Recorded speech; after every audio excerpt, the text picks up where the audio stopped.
আমাদের প্রেমের কথা চ্যানেলটির সকল প্রকারের পাঠ গল্প দেখতে আমাদের চ্যানেলটি সাবস্ক্রাইব করে পাশে থাকা বেল আইকনে ক্লিক করুন। শীতলের ঘুম আসছে না, খুব ছটফট লাগছে। বিষণ্ণ মনে ছাদে এসে দাঁড়ালো, চমকে উঠল যখন একটা মেয়ের কান্নার শব্দ কানে এলো। কেউ ফুপিয়ে ফুপিয়ে কাঁদছে। পাশ ফিরে দেখলো কিছুটা দূরে একটা মেয়ে ছাদের রেলিংয়ে হেলান দিয়ে দাঁড়িয়ে কাঁদছে। খানিক বাদে বুঝতে পারলো ওটা শ্রবণা। শীতল কাছে এগিয়ে এসে গলা খাকারি দিল। শ্রবণা কান্না থামিয়ে অবাক হয়ে শীতলের দিকে তাকালো, জিজ্ঞাসুর চোখে চেয়ে রইল শীতলের দিকে। শীতল অপ্রস্তুত হয়ে বলল, সরি, আপনার কি অনেক দুঃখ? কেন? রাতে খাবার খাননি, আবার এখন কাঁদছেন। আমার মনে হচ্ছে আপনার অনেক দুঃখ। আমার দুঃখ নিয়ে আপনাকে ভাবতে হবে না। তখন খুব তো অপমান করে তাড়িয়ে দিলেন, এখন আবার কেন এসেছেন? এত রাতে ছাদে একা একটা মেয়ে কাঁদছে, তাও আবার একটা নির্জন আইল্যান্ডে। আমি পাশে দাঁড়িয়ে চুপচাপ তার কান্না দেখে যাব? সেটা তখন মনে হয়নি? এই নির্জন দ্বীপে এত বড় প্রাসাদে শুধু দুজন মানুষ, অপর মানুষটার সাথে ভদ্রতার খাতিরেও কথা বলা যায়? ও আচ্ছা, আমার এটা একদমই মনে হয়নি। অপর মানুষটা তো একাই সাহস করে এসেছে, সে হয়তো একা থাকতেই ভালোবাসে। সে যেটাই ভালোবাসুক, নিজে থেকে তো আপনার কাছে গিয়েছিল কথা বলার জন্য, তাই না? ইস, তাহলে তো অন্যায় করে ফেলেছি। এখন কি মহারানী ক্ষমা করে দিতে পারেন? না, পারি না। আপনার উপর আমার অনেক অভিমান জমে গেছে। ও আচ্ছা। আমার সামনে এরকম হও হও আচ্ছা করবেন না। ও আচ্ছা। শ্রবণা চোখ পাকিয়ে তাকাতে শীতল বলল, আর বলবো না। আপনি এত রাতে ছাদে কেন? আমার কথা ছাড়ুন, আপনি এত রাতে ছাদে কি করছেন? কাঁদছি। কাঁদুন, কিন্তু বেশি না, কারণ বেশি কাঁদলে গালে ঘা হয়। বেশি কাঁদলে গালে ঘা হয়? এই অদ্ভুত তথ্য কোথায় পেয়েছেন আপনি? চোখের জলে নুন থাকে, কেঁচোর গায়ে নুন ছিটালে কেঁচো গুলিয়ে মুলিয়ে দলা বাঁকিয়ে মরে যায়। মেয়েদের গালে আরো বেশি সংবেদনশীল, তাহলে মেয়েদের গালে ইনফেকশন হবে না বলুন? শ্রবণা ভুরু কুঁচকে তাকালো শীতলের দিকে। ওর কান্না পুরোপুরি থেমে গেছে। শীতলের এই অদ্ভুত তথ্য শুনে ওর চোখে মুখে বিস্ময়। এমন কথা মুখেও শোনেনি কখনো ও। শীতল বলল, এই দেখুন, আপনি আমার কথা বিশ্বাস করেছেন, তাই আপনার কান্নাও থেমে গেছে। আপনি যে কি অদ্ভুত একটা মানুষ। সবাই তাই বলে। আমার ফ্রেন্ড সার্কেলে সবাই আমাকে নিয়ে অনেক মজা করে। সবাই আমাকে কি নামে ডাকে জানেন? কি? অদ্ভুত কর্মা। শব্দ করে হেসে উঠল শ্রবণা। হাসতে হাসতে বলল, অদ্ভুত কর্মা? সত্যি নামটা একেবারে আপনার জন্য পারফেক্ট হয়েছে। হ্যাঁ, আমিও তাই বলি। আপনার কি এখনো কষ্ট হচ্ছে? না, এখন আর একটু কষ্ট হচ্ছে না। যাক, শুনে ভালো লাগলো। আমার ঘুম আসছিল না, খুব অস্থির লাগছিল, তাই ছাদে উঠে এলাম। অস্থির লাগছিল কেন? সেই কারণটা জানলে নিজেই অস্থিরতা কমিয়ে ফেলতাম। আমি কমিয়ে দিই? চমকে উঠল শীতল। শ্রবণার কণ্ঠে অচেনা এক ধরনের সুর শুনে ভেপতা কেঁপে উঠছে ওর। মগজে যন্ত্রণা শুরু হয়ে গেছে। শ্রবণার মুখের দিকে তাকিয়ে দেখল খুব মায়া নিয়ে বসে আছে মেয়েটা। সেই মুখ দেখে মনে হচ্ছে কত যুগ যুগ ধরে অপেক্ষার প্রহর গুনছে আর ভাবছে কবে আসবে। এই মুহূর্তে শ্রবণাকে অনেক বেশি শ্যামলতা মনে হচ্ছে। হার্টবিট বেড়ে যেতে লাগলো শীতলের। শ্রবণার চোখের দিকে তাকিয়ে বলল, তুমি নেইল পালিশ দিতে পছন্দ করো? ধুর, নেল পলিশ আমার অসহ্য লাগে। ওটা নখে থাকলে অজু হয় না। তাছাড়া আমার ধপধপে সাদা আঙুল ভালো লাগে। হতাশ হয়ে মাথা নিচু করে ফেল শীতল। হঠাৎ পেরিয়ে যাওয়া হৃৎপিণ্ডের অস্থিরতা কমানোর চেষ্টা করলো। বুকের ডিপ ডিপ শব্দটা আস্তে আস্তে মিলান হয়ে যাচ্ছে। শ্যামলতা চিঠিতে লিখেছে নীল পালিশের কথা, অথচ শ্রবণা নীল পালিশ একেবারেই পছন্দ করে না। অযথা শ্রবণাকে শ্যামলতা ভেবে ভুল করতে যাচ্ছিল শীতল। এদিকে শ্রবণা মনে মনে ভাবছে, আমি নেল পলিশ পছন্দ করি না। লাল আলতা আমার অনেক ভালো লাগে। পায়ে মোটা করে আলতা দিয়ে পুরো বাড়ি নেচে নেচে বেড়াতে ইচ্ছে করে। একটা চিঠিতে প্রিয় অসুখকে বলেছিলাম এই ইচ্ছের কথা। আজকে প্রিয় অসুখ সামনে এসে দাঁড়িয়েছে, কিন্তু চিঠিটা আর দেয়া হলো না। যখনই আলতার কথা বলতে যাবে এমন সময় একজন বেয়ারা এসে ম্যাম, আপনার কি কোনো সমস্যা হচ্ছে? না ভাই, আমি ওনাকে চিনি, সমস্যা নেই, আপনি যান। ওনারা কি আপনার দেখাশোনা করছেন? আসলে এই রিসোর্টটা আমার মামার। মামা সবাইকে বলে দিয়েছেন আমার যেন কোনো সমস্যা না হয়। ও আচ্ছা, তাই তো বলি, একা একটা মেয়ে এই নির্জন দ্বীপে থাকার সাহস পান কোথা থেকে? এই যে এত রাতে ছাদে একা আমার সাথে বসে আছেন, আমি যদি আপনার কোনো বিপদ ঘটিয়ে ফেলি? আমি তো সেটাই চাই। হোয়াট? মজা করছিলাম। ছাদের 4 কোণায় সিসি ক্যামেরা লাগানো আছে, খেয়াল করেনি বোধহয়। ছাদেও? বাহ, সিকিউরিটি অনেক ভালো বলতে হবে। এরপর রিসোর্ট প্রসঙ্গ নিয়ে কথা চলতে লাগলো। শীতল বিভিন্ন বিষয়ে জানতে চাচ্ছিল আর শ্রবণা সেসবের উত্তর দিচ্ছিল। এভাবেই আলতা নীলপালিশের প্রসঙ্গটা চাপা পড়ে গেল। শ্রবণা ভুলে গেল আলতা ভালো লাগে সেই কথাটা শীতলকে বলতে। এটা বলেই শীতল কিছুটা নিশ্চিত হয়ে যেতে পারত এটাই ওর শ্যামলতা। কিন্তু অদ্ভুত বিষয়, প্রকৃতি ওদের সত্যিকার পরিচয় হতে দিল না। রিসোর্টের প্রসঙ্গ থেকে শ্রবণার বাড়ি কোথায়, বাসায় কে কে আছে, এসব নিয়ে কথা হলো। দুজনের কথা অনেক স্বাচ্ছন্দ্যবোধ করছে। শীতলের এই প্রথম মনে হচ্ছে মেয়েটা বন্ধু হিসেবে অনেক ভালো, অনেক মিশুক, হাস্য উজ্জ্বল, সব কিছু বুঝে নিতে পারে। শীতলের এই মানসিকতাগুলো অনেক ভালো লাগলো ওর। আড্ডা দিতে দিতে রাত অনেক বেড়ে গেল। শীতল হঠাৎ জিজ্ঞেস করলো, ঘুমাবেন না আপনি? আমার তো গল্প করতে অনেক ভালো লাগছিল। সত্যি? আমারও অনেক ভালো লাগছে। আপনি কিন্তু অনেক মিশুক টাইপের। আমি আবার কারোর সাথে মিশলে আগে নিজে কথা বলতে পারি না। কেউ কথা বলতে বলতে সহজ করে দিলে তাহলে আমিও অনায়াসে কথা বলতে পারি। কথাটা শুনে শ্রবণার কি যে ভালো লাগলো।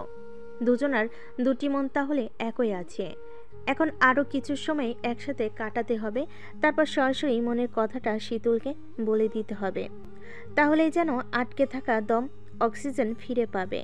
এখন তাহলে রুমে যাওয়া যাক। যেতে চাইলে কি আর করার। মানে কি? আপনি কি সারা রাত এখানে বসে কাটিয়ে দিতে চান নাকি? আমার আপত্তি নেই, সারা রাত গল্প করলে আরো ভালো হবে। রুমে তো আর আপনি থাকবেন না। অবাক চোখে তাকালো শীতল। শীতলকে খারাপ ভাবতে পারে, তাই ঝটপট হেসে শ্রবণা বলল, আরে মজা করছিলাম। কি যে বলেন! আপনি আপনি অনেক অদ্ভুত ফান করেন। সেটা শুধু আপনার ক্ষেত্রেই হচ্ছে। এর আগে কখনো মুখ দিয়ে এমন আজেবাজে কথা বেরোয়নি, বিশ্বাস করুন। আমাকে প্লিজ খারাপ ভাববেন না। ওকে বাবা, ভাববো না।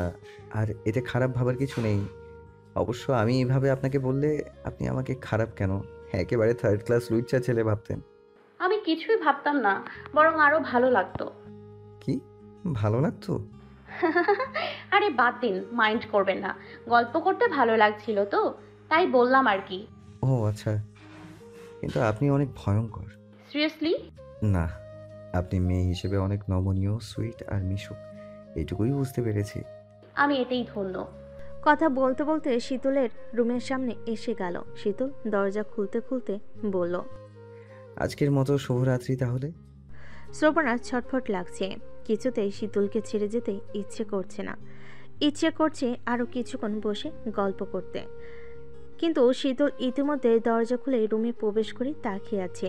বাধ্য হয়ে শ্রবণা বলল, ওকে, শুভরাত্রি তাহলে। শীতল মিষ্টি হেসে দরজা লাগিয়ে দিল। শ্রবণার মনে হচ্ছে জ্বালা শুরু হয়ে গেছে। শীতলকে মনের কথাটা না বললে কিছুতেই শান্তি হচ্ছে না, কিন্তু এত তাড়াতাড়ি বলে দেওয়াটাও ঠিক হবে না। ছেলেটা যদি না করে দেয় তাহলে তো মহা বিপদ। ধীরে ধীরে একটা ভালো বন্ধু হয়ে গেলে তারপর অনায়াসে বলা যেত। তাছাড়া মাত্র একদিনের পরিচয়। শ্রবণা যে দীর্ঘ কয়েক বছর ধরে ওকে নিয়ে স্বপ্ন দেখেছে, শীতল তো সেটা জানে না। ওর কাছে শ্রবণা কেবলমাত্র একটি সাধারণ মেয়ে। নিজের রুমে পায়চারি করতে করতে ছটফট করছিল শ্রবণা। মিনিট 10 পর শীতলের দরজায় এসে নক করল। শীতল এখনও ঘুমায়নি। দরজার শব্দতেই ও এসে দরজা খুলে দিল। শ্রবণাকে দেখে ভুরু কুঁচকে জিজ্ঞেস করলো, কিছু হয়েছে? না মানে, আমার না খুব পিপাসা লেগেছে, একটু পানি খাবো। আপনার রুমে পানি হবে? ওয়েট, নিয়ে আসছি। আমি ভেতরে আসি? না, করিডোরে সিসি ক্যামেরা লাগানো আছে। আমি চাই না আপনার মামা অন্য কিছু ভাবুক। শ্রবণা মুখ কাচমাচি করে দাঁড়িয়ে রইল। শীতল পানির বোতল নিয়ে এসে শ্রবণার হাতে দিয়ে বলল, খান। শ্রবণা পানির বোতল নিয়ে ধন্যবাদ জানিয়ে ভাবছিল কিছু বলা যায় কিনা, কিন্তু শীতল তাড়াতাড়ি দরজা বন্ধ করে দিয়ে নিজের কক্ষে চলে আসতে হলো। তবুও শ্রবণার শান্তি হচ্ছিল না কিছুতেই। কোথাও যেন দাও দাও করে আগুন জ্বলছে, আর সেই আগুনের আঁচ শ্রবণার গায়ে লাগছে। এর একটা অসহ্য যন্ত্রণা। শীতলের সাথে কথা না হলেও ছেলেটা যদি পাশে বসিয়ে রাখতো কিংবা আশেপাশে থাকতো, এভাবে কতক্ষণ থাকা যায়? শীতলের কাছে আবারও যেতে ইচ্ছে করছে, কিন্তু কেন যে এমন লাগছে সেটাই বুঝতে পারছে না শ্রবণা। শীতলের দিকে তাকিয়ে থাকতে ভালো লাগে, কথা বলতে ভালো লাগে না, একদমই থাকতে পারছে না শ্রাবণা। শীতলকে কিছু একটা বলতে হবে। শ্রবণার মাথা পুরোপুরি খারাপ হয়ে গেছে। দ্বিতীয়বার শীতলের দরজায় শব্দ করলে বিরক্ত মুখে দরজা খুলে দিল শীতল। ঘুমু ঘুমু চোখে জানতে চাইল, কি সমস্যা আপনার? আমার না ঘুম আসছে না। তো ঘুম না এলে বসে থাকুন, আমার দরজায় কেন? আমার না আপনার সাথে থাকতে ইচ্ছে করছে। মানে? মানে আপনার সাথে বসে কথা বলতে ইচ্ছা করছে। আমার কথা বলার কেউ নেই তো। আমার রুমে একা একা ভালো লাগছে না। আমার কিচ্ছু ভালো লাগছে না। খুব কষ্ট হচ্ছে, খুব। শীতল শ্রবণার দিকে তাকালো, দেখলো শ্রবণার চোখে পানি। ও মাথা নিচু করে রেখেছে, গাল বেয়ে পানি গড়িয়ে পড়ছে। শীতলের চটফট লাগছে এখন। একটা মেয়ে এভাবে সামনে দাঁড়িয়ে কাছে, তাকে তো কিছু বলাও যায় না। তাড়িয়ে দিলেও ব্যাপারটা খারাপ দেখায়। কি যে করব এখন? আচ্ছা, আপনি রুমে গিয়ে ঘুমানোর চেষ্টা করুন। শ্রবণার মুখে কোনো কথা নেই, এখনও মাথা নিচু করে রেখেছে। শীতল অপ্রস্তুত বোধ করছে এখন। দারুণ সমস্যায় পড়ে গেল। মেয়েটা নড়ছেও না, সরছেও না, আবার কথা বলছে না। শীতল ভেবে বলল, আচ্ছা, তাহলে বাইরে গিয়ে বসি। শ্রবণার তবুও কোনো সার শব্দ নেই। শীতল বাধ্য হয়ে দরজা লাগিয়ে দিয়ে বাইরের দিকে হাঁটা ধরল। পিছন ফিরে দেখল শ্রবণা দাঁড়িয়ে আছে। শীতলের এখন চিৎকার করতে ইচ্ছে করছে, কি একটা ঝামেলায় পড়ে গেল। ও ধীর গলায় বলল, আসুন। শ্রবণা আস্তে আস্তে শীতলের দিকে পিছে হাঁটা শুরু করলো। শীতল বাইরে এসে নারকেল গাছে বাঁধা দোলনার কাছে চেয়ার টেনে বসলো। শ্রবণাকে বলল দোলনায় শুয়ে পড়তে। শ্রবণা বাধ্য মেয়ের মতো দোলনায় শুয়ে শীতলের দিকে ফ্যালফ্যাল করে তাকিয়ে রইল। অস্বস্তি লাগছে শীতলের, বুকের ভেতর ডিম ডিম করে হাতুড়ি পিটছে। এই নির্জন রাতে একটা মেয়ের সাথে একাকী বসে থাকাটা নিতান্তই অস্বস্তিকর ব্যাপার। তার উপর মেয়েটা যদি নিজের প্রিয়জনের মতো হয়। শ্রবণা দোলনায় শুয়ে নিষ্পলকভাবে চেয়ে আছে শীতলের দিকে। শীতল কি করবে বুঝতে না পেরে বলল, আমি একটা গল্প শোনাই, আপনি ঘুমানোর চেষ্টা করুন। শ্রবণা নিশ্চুপ। শীতল মুখ কাচুমাচু করে চেয়ে আছে। দূর থেকে ভেসে আসা ইলেকট্রিসিটির আলোয় শ্রবণার ভেজা গাল দেখে বড্ড মন কেমন করছে। এভাবে আর কয়েক মিনিট তাকিয়ে থাকলে নিঘাত কিছু একটা হয়ে যাবে, প্রেমে পড়ে যাবে শীতল। শ্রবণা দৃষ্টি সরাচ্ছে না। আবছা অন্ধকার, আবছা আলোয় শীতলকে মন ভরে দেখছে। শীতল অন্যদিকে চোখ ঘুরিয়ে একটা গল্প শুরু করলো, রূপকথার গল্প। গল্প বলতে গিয়ে বারবার শীতলের গলা কেঁপে যাচ্ছিল। নিজেকে সংযত করে গল্প চালিয়ে গেল। একসময় তাকিয়ে দেখল শ্রবণা ঘুমিয়ে পড়েছে।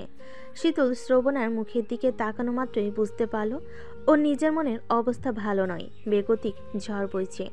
এই মেয়ের সামনে আর কখনো পড়া যাবে না। দ্রুত নিজের রুমে এসে দরজা লাগিয়ে দিল শীতল।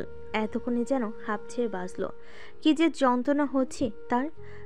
সকালের আলো ফুটতে ঘুম ভেঙে গেল শ্রবণার। নিজেকে বাইরের দোলনায় আবিষ্কার করে রাতের কথা মনে পড়ে গেল ওর। মুখে ফুটে উঠল মিষ্টি হাসি। ঘুমু ঘুমু চোখে উঠে রুমের দিকে পা বাড়ালো। শীতলের দরজার সামনে এসে চোখ বন্ধ করে শীতলের মুখটা দেখতে পেল শ্রবণা। তারপর মুচকি এসে নিজের রুমে এসে বিছানায় শুয়ে পড়ল। শ্রবণার ঘুম ভাঙল সকাল 10:30টায়। উঠে হাত মুখ ধুয়ে নাস্তা করার জন্য ক্যান্টিনে চলে আসলো। খাবার খেতে বসে বেয়ারাকে জিজ্ঞেস করলো শীতল নাস্তা করেছে কিনা। বেয়ারা জানালো, স্যার তো সকাল 8টায় নাস্তা করে চলে গেছেন। কোথায় গেছেন? স্যার তো চেক আউট করে গেছেন, উনি একদিনের জন্য বুক করেছিলেন। বড়সড় ধাক্কা খেলো শ্রবণা। শীতল রিসোর্ট ছেড়ে চলে এসেছে। শ্রবণার সাথে কাটানো মুহূর্তগুলো ওর ভেতরে দহন শুরু করে দিয়েছিল। তাছাড়া রাতে হঠাৎ শ্রবণার মন খারাপ হয়ে যাওয়ায় বারবার ওর কাছে আসা সব মিলিয়ে মন কেমন করতে আরম্ভ করছিল। তাই চেয়েছিল আর কখনো শ্রবণার সাথে দেখা না করতে। রিসোর্ট ছেড়ে বের হওয়ার পর মায়ের নাম্বার থেকে কল এলো। ও রিসিভ করলো। আম্মু, আমি ঘুরতে এসেছি, 2টো দিন আমায় আমার মতো থাকতে দেবে প্লিজ? ফোন বন্ধ করে রাখবো। কেন বাবা, কোনো সমস্যা? আমার মেন্টাল স্ট্রেস লাগছে, প্লিজ আমি 2টো দিন আমার নিজেকে সময় দেই। মায়ের সাথে কথা বলে ফোন বন্ধ করে রাখলো শীতল। মনের অবস্থা ভীষণ খারাপ। শ্রবণার কণ্ঠ, চেহারা এখনো চোখে ভাসছে। যেভাবে হোক শ্রবণার স্মৃতি মাথা থেকে ঝেড়ে ফেলতে হবে। একা থাকলে, শ্যামলতাকে নিয়ে ভেবে ব্যস্ত থাকলে শ্রবণার স্মৃতি ধীরে ধীরে মুছে যাবে। শীতল কাছাকাছি আরেকটা রিসোর্টে গিয়ে উঠল। এখানে 2 দিন আরাম করে থাকা যাবে। এখানে কোনো মেয়ের সাথে সামান্য কথাটুকু বলবে না, এরকম সিদ্ধান্ত নিল ও। মোবাইল ফোন পুরোপুরি বন্ধ করে রাখলো। এদিকে শ্রবণের ভিতর উত্থাল পাত্থাল ঝড় বইছে। শীতলের হঠাৎ চলে যাওয়াটাকে কোনোভাবে মেনে নিতে পারছে না ও। নিশ্চয় ও আচরণে বিরক্ত হয়ে চলে গেছে শীতল। এখন কিভাবে যে যোগাযোগ করা যাবে ভাবতে ম্যানেজারের কথা মাথায় এলো। রিসোর্ট বুকিং দেওয়ার সময় নাম, ঠিকানা ও ফোন নাম্বার দিতে হয়। ম্যানেজারের কাছে নিশ্চয়ই শীতলের নাম্বার আছে। ছুটে ম্যানেজারের কাছে এলো। শীতলের নাম্বার চাইতে উনি অবাক হয়ে তাকালেন। শ্রবণা বলল, উনি আমার ওপর রেগে আছেন, সরি বলতে হবে। প্লিজ ভাইয়া নাম্বারটা দিন, আর মামাকে এ ব্যাপারে কিছু বলবেন না প্লিজ। ম্যানেজার আশ্বস্ত করে শীতলের নাম্বার দিল শ্রবণাকে। রিসেপশনে বসে অনেকবার কল দিল, কিন্তু নাম্বার বন্ধ। কপালে চিন্তার ভাঁজ পড়ল শ্রবণার। সবচেয়ে বড় কথা, শীতলকে হারালে শ্রবণা থাকবে কি নিয়ে? একদিকে ডায়েরি হারিয়ে নিজেকে ভীষণ নিঃসঙ্গ লাগে। প্রিয় অসুখকে পেয়েও হারিয়ে ফেললে এর চেয়ে খারাপ বিষয় আর কিছুই হতে পারে না। শ্রবণাকে বিষণ্ণ মুখে বসে থাকতে দেখে ম্যানেজার জিজ্ঞেস করলেন, কথা হলো না? ভাইয়া ওনার নাম্বার বন্ধ, এখন কিভাবে যোগাযোগ করব আমি?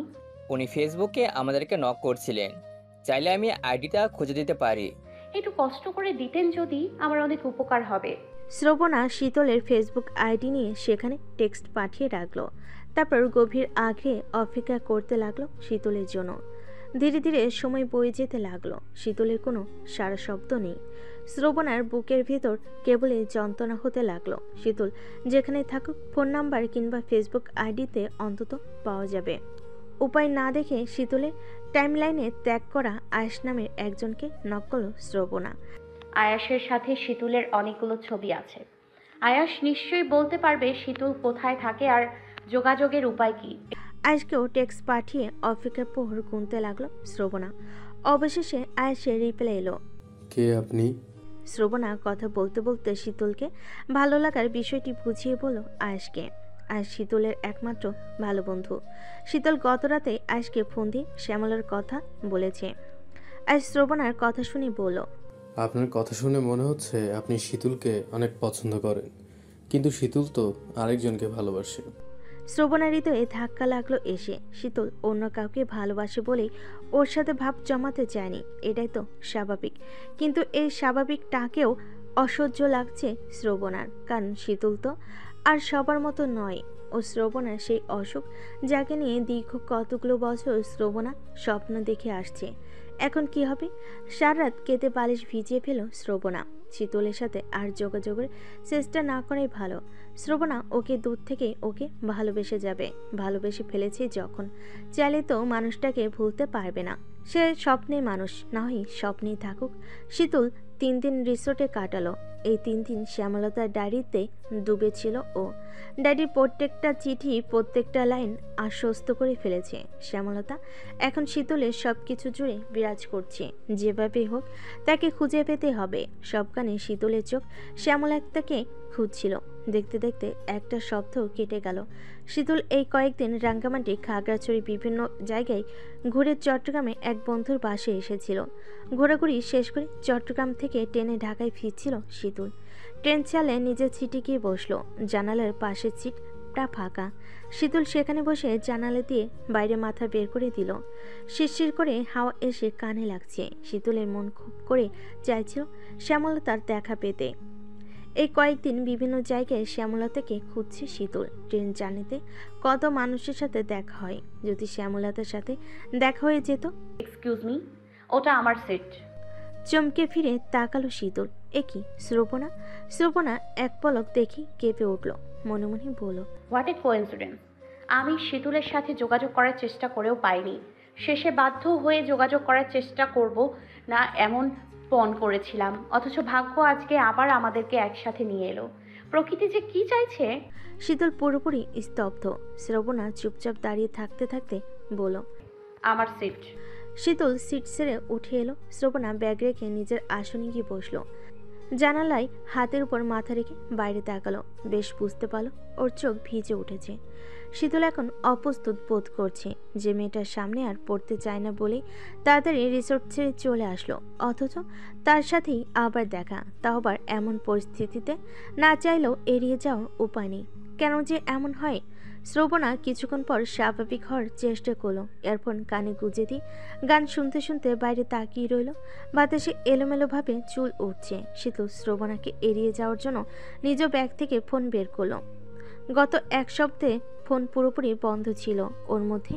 দোকানের ফোন থেকে দুবার মাকে কল দিয়ে কথা বলেছিল শীতল। নিজের ফোন খোলার প্রয়োজন মনে করেনি। ফোন খুলে সর্বপ্রথম মাকে কল দিল। শীতল ফোনে কি কথা বলল শ্রবণা শুনতে পেল না, ওর কানে ইয়ারফোন। শীতল মায়ের সাথে কথা বলা শেষ করে দেখলো মিসড কল অ্যালার্টে SMS। একটা নাম্বার থেকে অনেকবার ফোন করা হয়েছিল। এতবার ফোন করার মতো কে আছে ওর? অবাক হয়ে সেই নাম্বারে কল দিল শীতল। শ্রবণার ফোন বেজে উঠল। ফোনে স্ক্রিনের দিকে তাকিয়ে অবাক হয়ে শীতলের দিকে তাকালো শ্রবণা। শীতল শ্রবণার চোখে চোখ রেখে ওর ফোনের দিকে তাকালো, দেখলো ফোনটা বেজে চলেছে। কল কেটে যাওয়ায় শীতল আবারও কল দিল সেই নাম্বারে। শ্রবণা অবাক হয়ে শীতলের দিকে তাকিয়ে আছে। এবার আর কিছু বোঝার বাকি নেই। শ্রবণা এতবার ফোন করছিল। শীতল বলল, আপনি? কিন্তু কেন? শ্রবণা মাথা নিচু করে অন্যদিকে তাকালো। শীতল স্তব্ধ। ফোন পকেটে রেখে শীতল জিজ্ঞেস করলো, আমাকে ফোন করার কারণ? এতদিন পর ফোন বন্ধ ছিল। কেন ফোন দিয়েছিলেন? সরি বলার জন্য। সরি কেন? আমি ভেবেছিলাম আমার আচরণে বিরক্ত হয়ে আপনি চলে গেছেন, তাই। শীতল আর কথা পারল না, চোখ বন্ধ করে সিটে হেলান দিল। শ্রবণা ইয়ারফোন কানে গুঁজে দিয়ে আবারও বাইরে তাকালো। নিজেকে নিয়ে অপ্রস্তুত বোধ করছে শ্রবণা। এদিকে শীতলেরও একই অবস্থা। একটা মেয়ের সামনে এভাবে অপ্রস্তুত হতে হবে সেটা কখনো ভাবেনি ও। ট্রেনের জানালা দিয়ে শিরশির করে হাওয়া আসছে। শ্রবণা একবারও মাথা তুলছে না।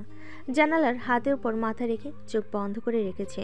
কতক্ষণ এভাবে কেটে গেছে কেউই জানে না। হঠাৎ শীতল শ্রবণার বাহু টেনে ধরে ওকে নিজের দিকে টেনে নিল। আচমকা এরকম আচরণে চমকে উঠল শ্রবণা। অবাক চোখে শীতলের দিকে তাকিয়ে রইল। আপনি কি পাগল? এভাবে হাত বাইরে দিয়ে রেখেছেন, এক্ষুনি তো গাছের ডালে হাত লেগে ছিলে যেত। শ্রবণা নিষ্পালক ভঙ্গিতে তাকিয়ে রইল। শীতলের চোখে মুখে যে অন্যরকম আভা মিশে আছে সেটাই লক্ষ্য করছে ও। শীতল দেখতে অনেক স্নিগ্ধ। ওর নাম শীতল না হয়ে স্নিগ্ধ হলে ভালো হতো। স্নিগ্ধ চোখের চাহনিতে শ্রবণা খুন। শীতল বলল, আমি কিছু বলেছি শুনতে পাচ্ছেন না? জি। এতক্ষণ পর আপনার হুঁশ হলো? আপনি এমন অদ্ভুত কেন বলুন তো? শ্রবণা ফ্যালফ্যাল করে শীতলের দিকে তাকিয়ে আছে। এত বছরের কঠিন অসুখটা আবারও কঠিনভাবে জেগে উঠতে আরম্ভ করেছে। এই অসুখে যে পড়েছে তার আর নিস্তার নেই। প্রেমের বাচন, প্রেমেই মরণ। অসুখে যে জ্বালা, এই অসুখে মরেছে সেই জানে।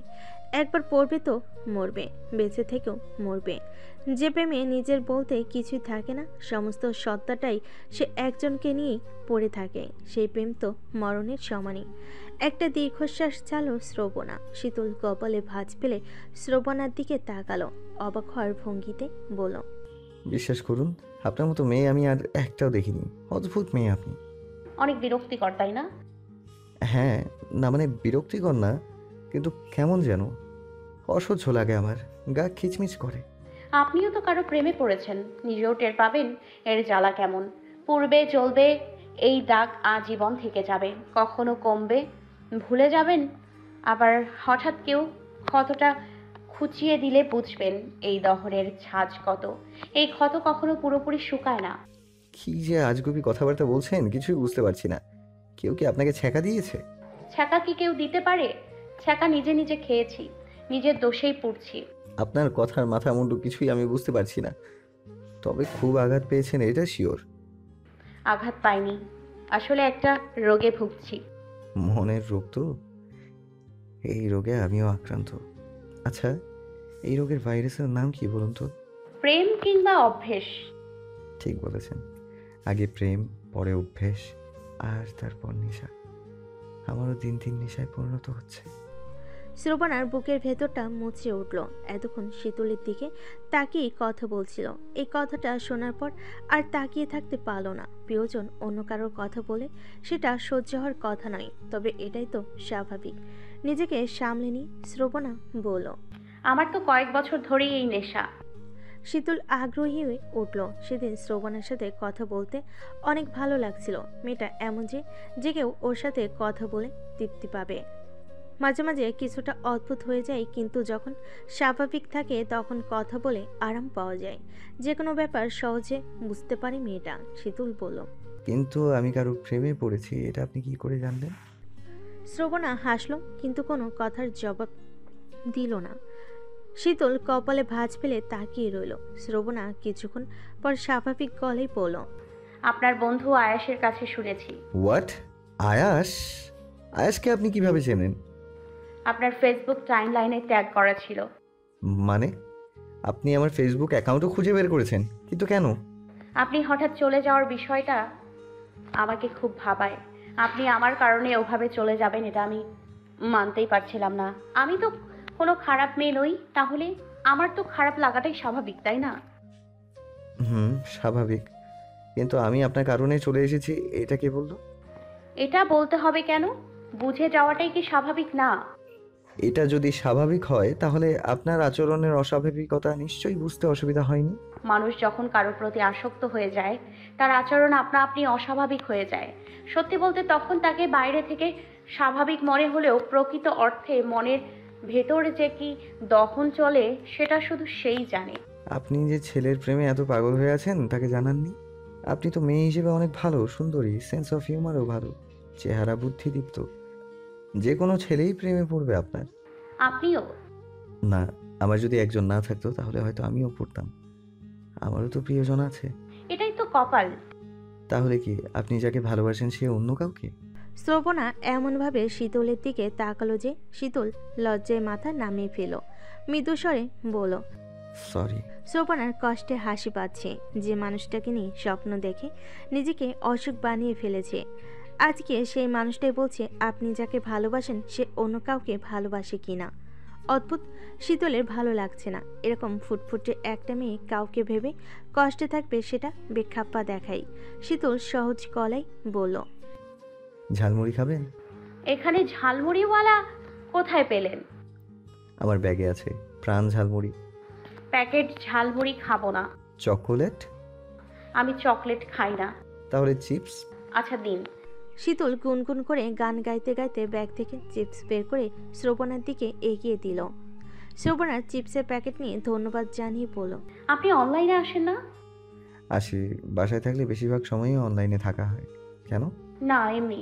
শ্রবণা চিপসের প্যাকেট খুলে শীতলের দিকে এগিয়ে দিল। শীতল হাত ঢুকিয়ে দুটো চিপস নিয়ে চিবোতে চিবোতে বলল। আপনি আমার ফোন নম্বর কোথায় পেয়েছেন? ম্যানেজারের কাছে নিয়েছি। ওহো, রিসোর্টটা তো আবার আপনার মামার। আপনি কিন্তু অনেক কথা বলতে পারেন, সহজে মিশতেও পারেন, অথচ সেদিন দেখে ভেবেছিলাম একেবারে নিশ্চুপ একা থাকতে পছন্দ করে এরকম কোনো ছেলে। আসলে সেদিন আমিও একটা জটিল রোগে ভুগছিলাম, তাই ওরকম মনে হয়েছে। তবে ধারণাটা একেবারে মিথ্যা না। আমি অনেক শান্ত টাইপের ছেলে, সহজে কারোর সাথে মিশতে পারি না। আপনি কথা বলে সহজ করে দিয়েছেন বলেই সম্ভব হয়েছে। ও আচ্ছা। আপনার মন ভালো হয়েছে? কিন্তু ওর মনের ভেতর প্রবল বেগে ঝড় বইছে। মনকে শান্ত করতে পারাটা অনেক কঠিন একটা বিষয়। না চাইতেই অনেক সময় বিষণ্ণতা এসে ভর করে। শ্রবণা মনে প্রাণে বিষণ্ণতা ঢাকার চেষ্টা করছে। চিপস খাওয়া শেষ করা পর্যন্ত কেউ কথা বলল না। শ্রবণা বারবার শীতলের দিকে চিপসের প্যাকেট এগিয়ে দিচ্ছিল। শীতল দুবার নেওয়ার পর আর নিতে চায়নি। শ্রবণাও আর জোর করেনি। জানালা দিয়ে বাইরে তাকিয়ে আনমনে চিপস খেতে লাগলো। রাতের অন্ধকারে বাইরে কিছুই দেখা যাচ্ছে না, তবুও তাকিয়ে আছে শীতল। ধানের ক্ষেতে ট্রেনের ছায়া দেখতে ভালো লাগছে। শীতল পাওয়ার ব্যাংকে ফোন চার্জে লাগিয়ে ফেসবুকে লগ ইন করে ফোন নিয়ে ব্যস্ত হয়ে পড়ল। কিছুক্ষণ পর শ্রবণার দিকে অবাক ভঙ্গিতে তাকালো। শ্রবণা বলল। কি? শীতল কিছু বলল না। শ্রবণা শীতলের মেসেঞ্জার টোন শুনে ভালোভাবে বুঝতে পারল শীতল ফেসবুকে লগ ইন করেছে। আর ওর অনেকগুলো মেসেজ দেখে ওর দিকে অবাক হয়ে তাকাচ্ছে। শ্রবণার ভীষণ লজ্জা লাগলো। এভাবে দেখা হয়ে যাবে জানলে কখনোই এতগুলো মেসেজ পাঠাতো না ও। কিন্তু ছেলেটা তো বোকা অবুঝ, যে কোনো মেয়ে হলে বুঝে যেত মানুষটা আমাকেই পছন্দ করে। অথচ ছেলেটা এত কিছুর পরও বুঝলো না, উল্টো জিজ্ঞেস করেছে, আপনি যাকে ভালোবাসেন সে কি অন্য কাউকে? ছেলেরা যে এমন হয় তার মন বুঝতে পারে না। শীতল শ্রবণার দীর্ঘশ্বাস শুনে বলল, একটা রিকোয়েস্ট করব, জি। আপনি এভাবে বড় বড় নিঃশ্বাস ফেলবেন না প্লিজ। এই নিয়ে অনেকবার দীর্ঘশ্বাস ছাড়তে দেখেছি, এইভাবে নিঃশ্বাস ফেলা ঠিক না কিন্তু। আচ্ছা ঠিক আছে, নিঃশ্বাস ফেললেও তো কপাল যেমন আছে তেমনই হয়ে যাবে। আপনি সবসময় এত হা হুতাশ করেন কেন বলুন তো? আমিও একজনকে পছন্দ করি, আমি এখনো তাকে পাইনি। কই, আমি তো এত হা হুতাশ করছি না। আপনি তো তাকে পেয়ে যাবেন, কিন্তু আমি তো তাকে পাবো না। আমি যেন সত্যি সত্যি তাকে পেয়ে যাই। শ্রবণা বাইরে তাকালো আবার। শীতল ফেসবুকে ব্যস্ত হয়ে পড়ল। শ্রবণার মেসেজের উত্তরই লিখল, আমি আপনার উপর রাগ করিনি, আর আপনাকে খারাপও ভাবিনি। আপনি অনেক ভালো একটা মেয়ে, খুব লক্ষ্মী আর সুন্দর মনের। আপনি জীবনে অনেক ভালো কাউকে পাবেন। যার জন্য কষ্ট পাচ্ছেন, পারলে তাকে ভুলে নিজেকে নতুন করে সাজান। দেখবেন আস্তে আস্তে সব ঠিক হয়ে যাবে। আমিও একজনকে অনেক ভালোবাসি, কিন্তু এখনো বলাই হলো না। যাকে আমার কথা, টেক কেয়ার। এত সুন্দর একটা মেয়েকে মন খারাপে মানায় না। ভালো থাকবেন, বাই বাই। মেসেজটা সেন্ড করে দিয়ে শীতল একবার শ্রবণার দিকে তাকালো। শ্রবণা নিশ্চয়ই পরে মেসেজটা দেখবে। যখনই দেখ শ্রবণার মেসেজের উত্তর মেসেজই দিতে পেরে ভালো লাগছে শীতলের। শ্রবণা চিপস শেষ করে শীতলকে জিজ্ঞেস করলো, পানি হবে? শীতল ফেসবুকে শ্যামলতাকে খুঁজছে। শ্রাবণার ফেসবুক প্রোফাইলে ঢুকতে দেখতে পেল ওর নিকনেম শ্যামলতা দেওয়া আছে, কিন্তু ভুল করেও শীতল একবারও শ্রবণার ওয়ালে ঢুকলো না। শ্রবণার প্রতি কোনো আগ্রহী বোধ করলো না, বরং বাংলায় শ্যামলতা লিখে সার্চ লাগালো। শ্রবণা আবারও জিজ্ঞেস করলো, পানি হবে? শীতল এবারও শুনতে পায়নি। কিছুক্ষণ পর শীতলের মনে হলো শ্রবণা হয়তো কিছু বলছে। ও শ্রবণার দিকে তাকিয়ে জিজ্ঞেস করলো, কিছু বললেন? আমি বোধহয় ব্যস্ত। আপনি বোধহয় ব্যস্ত, থাক লাগবে না। আরে বলুন তো। পানি আছে কিনা জিজ্ঞেস করেছিলাম, ব্যস্ত থাকলে লাগবে না। আরে না না, ব্যস্ত না, আমার প্রিয়জনকে খুঁজছিলাম। ও বোধহয় ফেসবুক চালায় না, তাই খুঁজে পাচ্ছি না। শ্রবণা আর কিছু জিজ্ঞেস করলো না। শীতলের কাছে অন্য কারোর কথা শুনতে ওর একদমই ভালো লাগে না, আর কথাও বলতে চায় না ও। শীতল ব্যাগ থেকে পানি বের করে দিল। শ্রবণা প্রথমে নিতে চায়নি, পরে বোতল নিয়ে দুঢোক পানি গেলে বোতলটা ফিরিয়ে দিয়ে সিটে হেলান দিয়ে চোখ বন্ধ করলো। শীতল বোতল রেখে আবারও ফেসবুকে ব্যস্ত হয়ে পড়ল। শ্রবণা শীতল হয় ধীরে ধীরে ঘুমে তলিয়ে গেল। ফেসবুকে খুঁজে না পেয়ে হতাশ হয়ে শীতল যখন ফোন পকেটে রাখলো, হঠাৎ চোখ গেল শ্রাবণার দিকে। শ্রাবণার মুখের উপর কয়েকটা চুল উড়ে এসে পড়েছে, দেখতে দারুণ লাগছে।